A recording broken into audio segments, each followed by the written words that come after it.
এই বোন, কি করছিস? পড়তে বস। দেখি একটু গ্রামারটা নিয়ে বস তো দেখি। না রে দিদি, আমি আর গ্রামার নিয়ে বসবো না। কেন? কাল ক্যানের ব্যবহারটা শিখবো বলে গ্রামারটা নিয়ে বসেছিলাম। ক্যান দিয়ে পজিটিভ সেন্টেন্স, নেগেটিভ সেন্টেন্স এগুলো তো তৈরি করতে পারছি, কিন্তু ক্যান দিয়ে যখন কোয়েশ্চেন করতে হচ্ছে, মানে ইন্টারোগেটিভ, WH ইন্টারোগেটিভ, এগুলো যখনই করার চেষ্টা করছি তখনই আমার মাথা খারাপ হয়ে যাচ্ছে। কি করে করব বুঝতেই পারছি না, কিছুতেই শিখতে পারছি না। এই ব্যাপার, এটা তো খুবই সোজা, বরং সব থেকে সোজা বলতে পারিস। আমি বুঝিয়ে দেব, 5 মিনিটের মধ্যে ক্লিয়ার হয়ে যাবে, আর কোনোদিন ভুলবি না। তাই? তাহলে তো খুব ভালো হয়, আমাকে একটু শিখিয়ে দে না। তুই বললি ক্যান দিয়ে পজিটিভ বাক্য মানে হ্যাঁ বোধক বাক্য এবং নেগেটিভ বাক্য না বোধক বাক্য বলতে পারিস, তাহলে এগুলো একটু বাংলায় বল দেখি। ক্যান দিয়ে বাংলায় পজিটিভ সেন্টেন্স আমি পারি। আমি গান গাইতে পারি, আমি নাচ করতে পারি, আমি আঁকতে পারি, এগুলো। আচ্ছা, তাহলে এবার বল ইংলিশে কি করে বলবি।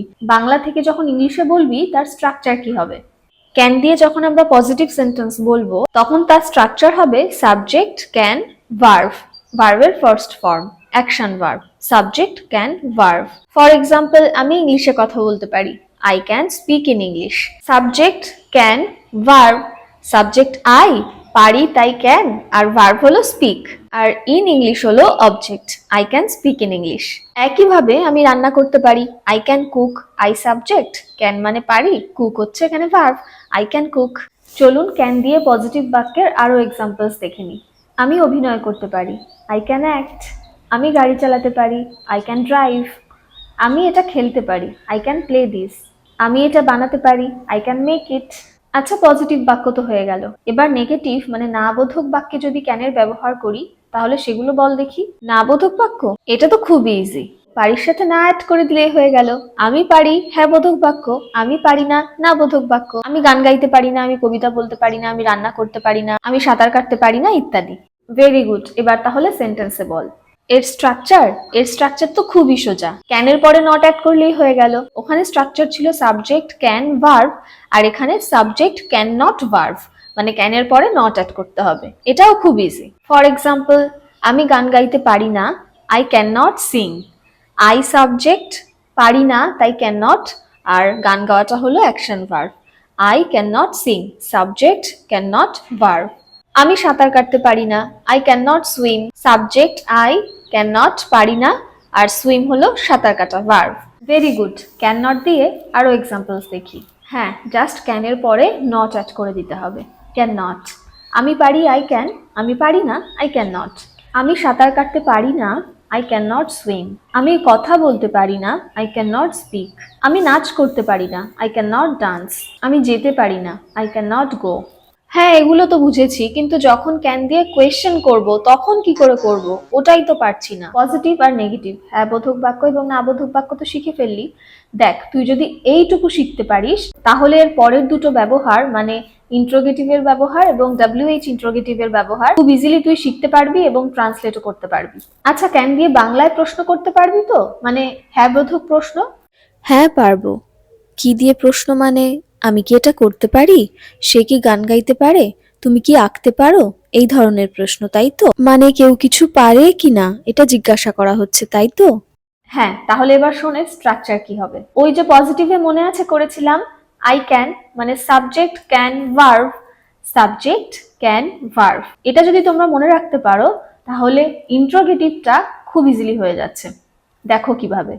ক্যানটা প্রথমে নিয়ে এসো, ক্যান সাবজেক্ট ভার্ব। কিচ্ছু না, একেবারেই কিছু না, ক্যানটা জাস্ট প্রথমে নিয়ে আসতে হবে। ক্যানটা যদি আমি ওখান থেকে সরিয়ে প্রথমে নিয়ে আসি তাহলে কি পড়ে রইলো? সাবজেক্ট, তারপর ভার্ব। সেভাবেই হচ্ছে can subject verb. For example, তুমি কি গান গাইতে পারো? তুমি গান গাইতে পারো, ইউ ক্যান সিং। তুমি কি গান গাইতে পারো? ক্যান ইউ সিং, ক্যানটা প্রথমে চলে এলো। Can you sing. তুমি ছবি আঁকতে পারো, ইউ ক্যান ড্র। তুমি কি ছবি আঁকতে পারো? ক্যান ইউ ড্র, ক্যানটা প্রথমে চলে এলো। আচ্ছা, বুঝেছি। এই যেমন ধর, তুমি কি গাইতে পারো যদি জিজ্ঞাসা করি কি দিয়ে প্রশ্ন, তুমি কি গাইতে পারো, তাহলে এটা হবে ক্যান ইউ সিং মানে ক্যান সাবজেক্ট তারপরে ভার্ব।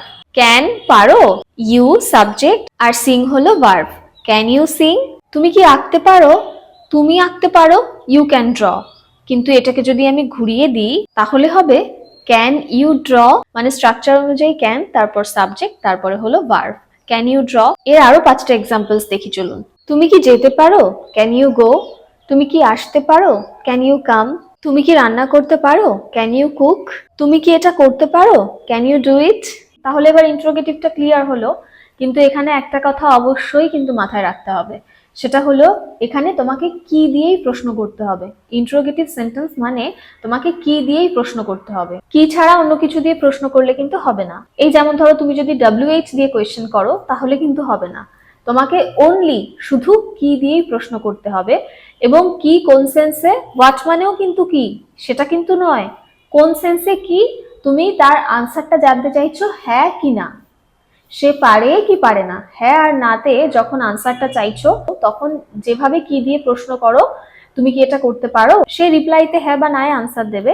তো এই ধরনের কি দিয়ে প্রশ্ন, সেটাই হলো ইন্টারোগেটিভ। কেন বলছি দেখ, কারণ WH দিয়েও তো আমরা কোয়েশ্চেন করি, WH ওয়ার্ডস দিয়ে কে, কোথায়, কেন, কিভাবে, এগুলো দিয়েও তো কোয়েশ্চেন করি। এটার স্ট্রাকচারটা কিন্তু আলাদা, মানে খুবই সোজা। ইন্টারোগেটিভটা পারলে এটাও পারবি, কিন্তু এগুলো দিয়েও তো কোয়েশ্চেন হয়, সেই জন্য মাথায় রাখতে হবে যদি অনলি ইন্টারোগেটিভ কোয়েশ্চেন থাকে তাহলে কি দিয়ে।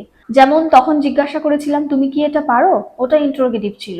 কিন্তু যদি আমি এভাবে কোয়েশ্চেন করি তুমি কেন এটা পারো, তুমি কিভাবে এটা পারো, তুমি কিভাবে এটা বলতে পারো, যখন আমরা এই WH দিয়ে কোয়েশ্চেন করব তখন সেটা হয়ে যাবে WH ইন্টারোগেটিভ।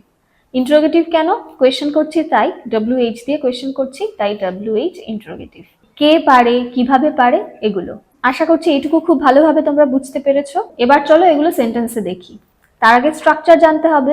একটু আগে শিখলাম ইন্টারোগেটিভ, তোমরা যদি ইন্টারোগেটিভের স্ট্রাকচারটা পেরে যাও, শিখে যাও, তাহলে তোমরা WH interrogative within a second পারবে, মানে কিছু ভাবতেই হবে না। কি করে দেখো, ইন্টারোগেটিভের স্ট্রাকচারটা কি ছিল, ক্যান, সাবজেক্ট, ভার্ব। ওটা সিম্পল কোয়েশ্চেন ছিল, এখন আমরা WH দিয়ে কোয়েশ্চেন করব। কে পারে, এটা কে করতে পারে, তো সেই ক্ষেত্রে ওই যে স্ট্রাকচারটা ক্যান, সাবজেক্ট, ভার্ব, একদম সবার প্রথমে WH ওয়ার্ড অ্যাড করে দিতে হবে। আর কিচ্ছু না, সব সেম থাকবে, জাস্ট একটা WH ওয়ার্ড অ্যাড করে দিতে হবে। তাহলে কি হবে, WH can, subject, verb. WH can, subject, verb. Interrogative can, subject, verb, WH interrogative, WH can, subject, verb. এক্সাম্পলে দেখি চলো। আমি কি পারি, ক্যান আই। আমি কিভাবে পারি, হাউ ক্যান আই। তুমি কি আঁকতে পারো, ক্যান ইউ ড্র। তুমি কিভাবে আঁকতে পারো, হাউ ক্যান ইউ ড্র। তুমি কি বলতে পারো, ক্যান ইউ সে। তুমি কিভাবে বলতে পারো, how can you say. Thanks রে দিদি, তুই আমায় বাঁচালি, আমার তো কালই এক্সাম ছিল, কি করতাম কে জানে। কিন্তু এখন আমি নিশ্চিত যে ক্যান দিয়ে কিছু এলে আমি নিশ্চয়ই সেটা পারবো। এই দিদি, এবার আমি তাহলে একটি বাক্য দিয়েই পুরো 4টি স্ট্রাকচার কমপ্লিট করি, তাহলে কিন্তু বুঝতে আরো বেশি সুবিধা হবে আর প্র্যাকটিসও হবে। হ্যাঁ অবশ্যই, তবেই তো তোর প্র্যাকটিস হবে। পজিটিভ সেন্টেন্স, আমি আঁকতে পারি, I can draw. Negative sentence, আমি আঁকতে পারি না, I can not draw. Interrogative sentence, আমি কি আঁকতে পারি, ক্যান আই ড্র। আর WH ইন্টারোগেটিভ সেন্টেন্স, আমি কি আঁকতে পারি। আমি কি আঁকতে পারি আর আমি কি আঁকতে পারি দুটোর মধ্যে কিন্তু ডিফারেন্স আছে। আমি কি আঁকতে পারি, what can I draw, what can I draw. আরো এক্সাম্পলসে দেখি চলুন। আমি সাঁতার কাটতে পারি, আই ক্যান সুইম, পজিটিভ বাক্য। নেগেটিভ, আমি সাঁতার কাটতে পারি না, I can not swim. Interrogative, আমি কি সাঁতার কাটতে পারি, ক্যান আই সুইম। আমি কি করে সাঁতার কাটতে পারি, হাউ ক্যান আই সুইম। তাহলে এবার ক্যানের ব্যবহার একদম ক্লিয়ার তো। হ্যাঁ রে দিদি, একদম ক্লিয়ার, ক্যানের ব্যবহার আমি কোনোদিন ভুলবো না। এবার আমায় কি দিবি বল। আচ্ছা শোন, এতক্ষণ তো আমরা ছোট ছোট বাক্য শিখছিলাম, কিন্তু আমাদের তো অনেক সময় বড় বাক্য বলারও প্রয়োজন হয়। তো সেই কারণে এই একই স্ট্রাকচার দিয়ে আমরা এখন বড় বাক্য বলাও শিখে ফেলি। চল পজিটিভ বাক্য দিয়ে প্রথমে শিখি। আমি পারি, আই ক্যান। আমি লিখতে পারি, আই ক্যান রাইট। আমি গল্প লিখতে পারি, আই ক্যান রাইট স্টোরিজ। আমি ভূতের গল্প লিখতে পারি, I can write stories of ghost. আমি বাচ্চাদের জন্য ভূতের গল্প লিখতে পারি, I can write stories of ghost for children. একটু একটু করে শব্দ অ্যাড করে কিন্তু বাক্যগুলোকে বাড়াচ্ছি। তোমরা যে ধরনেরই বাক্য শেখো না কেন, এইভাবে কিন্তু একটু একটু করে, মানে একটা দুটো ওয়ার্ডস অ্যাড করে করে বাক্যটিকে বড় করার চেষ্টা করো। কারণ সবসময় কিন্তু আমরা ছোট বাক্য বলি না, আমাদের কিন্তু বেশিরভাগ ক্ষেত্রেই বড় বাক্য বলতে হয়। এটা মনে রাখবে, প্র্যাকটিস করার সময় ছোট ছোট বাক্য দিয়ে বলা শুরু করতে হয়। যদি বুঝতে না পারো কি ধরনের ছোট ছোট বাক্য দিয়ে ইংলিশ বলা শুরু করব, ইংলিশ প্র্যাকটিস করব, আমি ডেসক্রিপশন বক্সে লিংক দিয়ে দেবো যে কোন ধরনের ছোট ছোট বাক্য দিয়ে তোমাদের প্র্যাকটিস করা শুরু করতে হবে।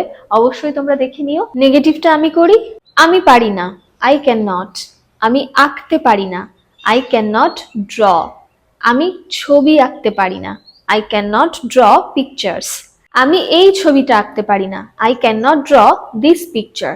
আমি এই ছবিটা আঁকতে পারি না কারণ এটা কঠিন, I can not draw this picture because it is difficult. এবার ইন্টারোগেটিভ। আমি কি পারি, ক্যান আই। আমি কি গাইতে পারি, ক্যান আই সিং। আমি কি গান গাইতে পারি, ক্যান আই সিং সং। আমি কি তার মতো করে গান গাইতে পারি, can I sing song like her. বা আমি কি আমার মায়ের মতো করে গান গাইতে পারি, can I sing song like my mother. তোমাদেরও কি ক্যানের ব্যবহারটা সোজা মনে হয়েছে? যদি মনে হয় তাহলে প্লিজ একটি লাইক এবং অনেক শেয়ার করে দিও। আর এইভাবেই খুব সহজে ইংলিশ শিখতে হলে যারা চ্যানেলে নতুন তারা অবশ্যই চ্যানেলটিকে সাবস্ক্রাইব করে দিও। আর যারা ইনস্টাগ্রাম ও ফেসবুক থেকে দেখছো তারা অবশ্যই ফলো করে দিও। Thanks for watching, have a good day.